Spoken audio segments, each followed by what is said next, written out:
Okay, I started my freshman year when I was 40, in 1940 and 41. In 1941, in November 1941, Larry Bill was born. And December the 7th in 1941, World War II, the Japanese bombed Pearl Harbor on December the 7th, and we were in war on the next day, so that'd be the 6th of December. And that changed lives for everyone, but us in Goodland weren't affected too much. There was rationing, and I can remember only two that affected us was uh, gas and sugar, and neither one of them really bothered. The farmers didn't have too much trouble because they were allowed so much tractor gas, which they could burn in cars and so on.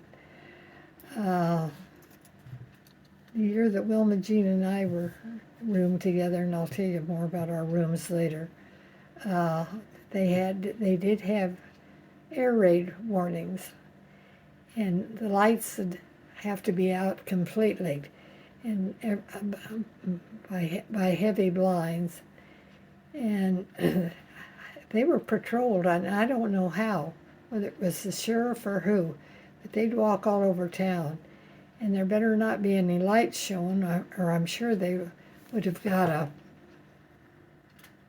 a big fine.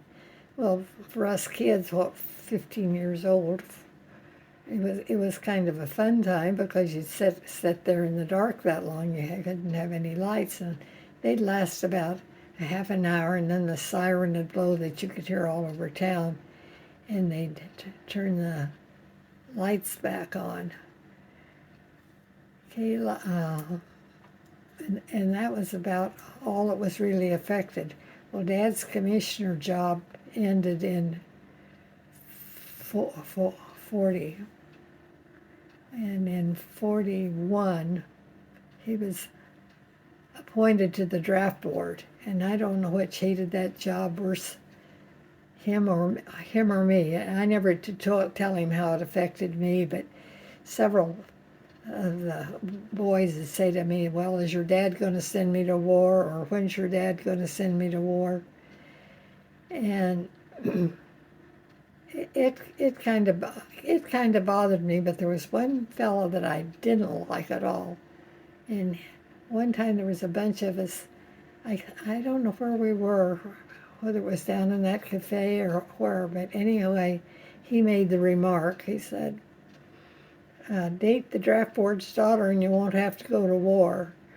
And it's a good thing that Wilma Jean was with me, because she said, just ignore it, just ignore it. But I did tell him, I said, if my dad heard this, you'd be the first one he'd ship out of town if he had any effect on him at all. But there was either 3 or 5 people on this draft board. And it was pretty hard on Dad sending people I think they had to be 21 before they could go. But there was a lot of the boys enlist before they were 21. Like our senior class, we started out with 100 and some, and so many boys had either enlisted, or of course some people had moved away and others had came, but I think there was only 65 in our graduating class, where there had been 100 for 3 years. And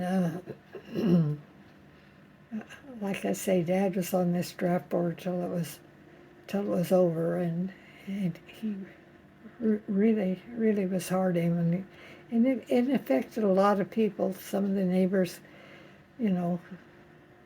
kind of wondered, and there was one family that wouldn't speak to Dad for several years, but the sons that he sent to war, and there were exemptions. I mean, if they were if it would cause hardship in the family or something like that, they were exempt. But this one family, their son had to go, and they kind of held it against Dad, but for several years, but finally got over it. And even some of the families questioned, why? Well, thank goodness there was 5 on the board, and so Jay, he was drafted. Marguerite's husband, he was drafted, but a little bit later, and it was from eastern Kansas instead of western Kansas. And Dad didn't have any say over his nephews that had to go. Once there was a little girl who lived next door to me, and she loved a sailor boy. He was only 3. Now he's on a battleship in his sailor suit. Just a great big sailor man, but he's just as cute.